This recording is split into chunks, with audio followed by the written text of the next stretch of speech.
It's a lovely fall day. Nice breeze coming out of the west. Came down here because I'm doing a project, and it's for some art students at a state university, and I'm making willow. Charred willow, if you will, and it's made the same way as making char cloth. What I have to do is I have to peel all of these branches, and then we put them in an Altoids tin or any other metal tin, but I'll probably use an Altoids tin.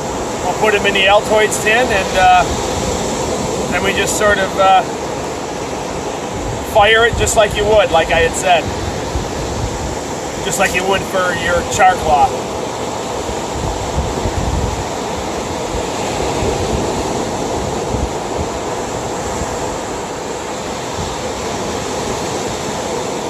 A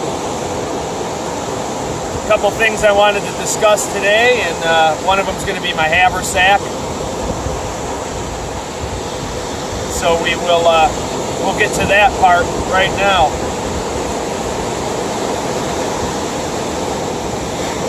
This is a beautiful spot to go to. I love it down here, especially in the summer. But it's good all year round. And there's a lot of eagles in this area. So that's why I have the binoculars.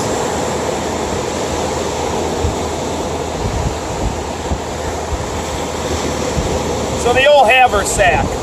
I know it's a popular thing. A lot of people like the Haversack, and I do as well. I guess it's one of those things that doesn't have to be made out of oil skin. You can probably make it out of anything you wanted, or treat it however you want. This is oil skin. They come in quite handy. I always use my Haversack as it's my go-to. So I know at any time, if this is in any one of my packs for an outing, I know that I have everything I need. I keep what's in my Haversack very, very consistent. And for obvious reasons is because I just want to be able to grab this, put it over my shoulder, or throw it inside one of my packs and know that I have these same things every time. And they are as follows. I do have some bank line. Always a great thing to keep in your haver.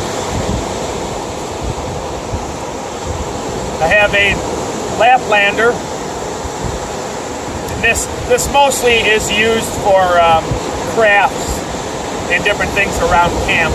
Occasionally, I will, saw cut through some firewood, maybe to make it more manageable.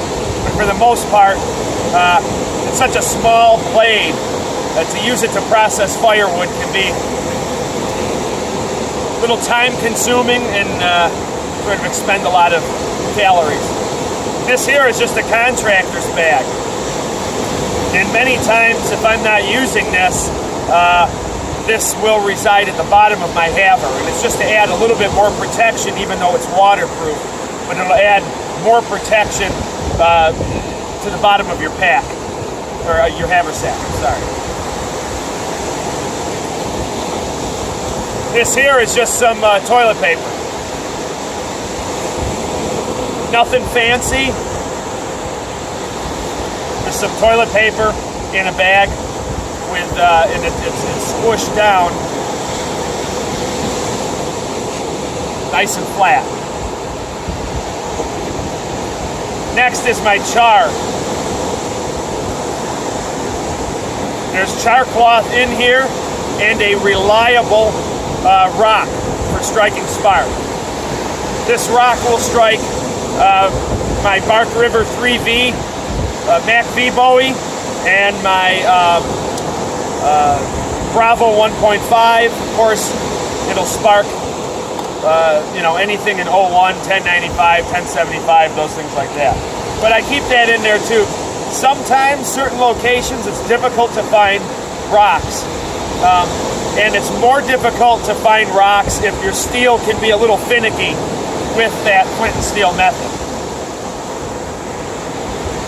And here's a wind-up flashlight. I know I've talked about a 2 flashlight system, and this was spoken about. Just a wind-up flashlight with a clip. Makes it nice if you have to do something. You can hang this, with some cordage or on a limb to give yourself light to do whatever you're working with. Over top of a tripod, so you can see what you're stirring. Little things like that.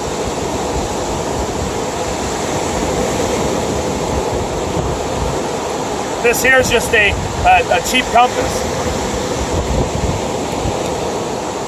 Comes in very handy.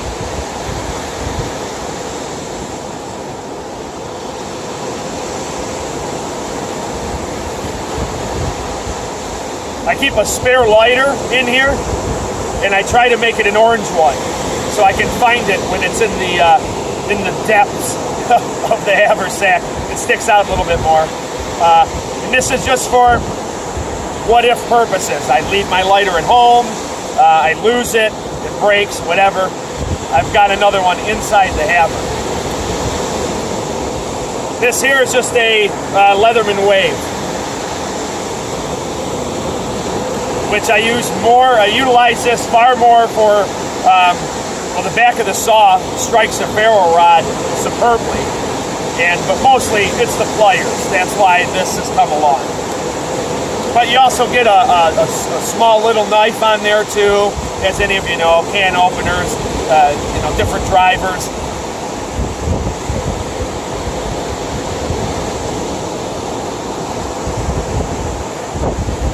And this is the second flashlight of my 2 flashlight system. Fits on the brim of a hat. You can hold it in your teeth, hold it in your hand, whatever you want to do. But at least gives a hands-free option, but it runs on battery. So I like having both, like I've stated before. Just so I know if I'm doing something mundane and don't need 2 hands, I can use a wind-up flashlight, not run down any batteries, especially if I have a long walk out and it's very dark. This is just a ferro rod, obviously well used. And so these things here, like I said, they all reside in the pack. Nothing. I have a spare 1-quart Ziploc bag as well that resides in this haversack. In case I find little things that I want to keep waterproof, or I get caught in a downpour, I can put my phone in there. I can put anything I want to keep relatively dry. And inside a Ziploc bag, inside this haversack, and inside my pack, I'd have to dump a canoe, I guess, to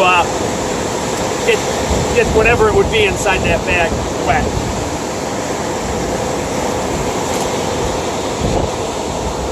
This is just that little assault pack that I have spoken about real briefly.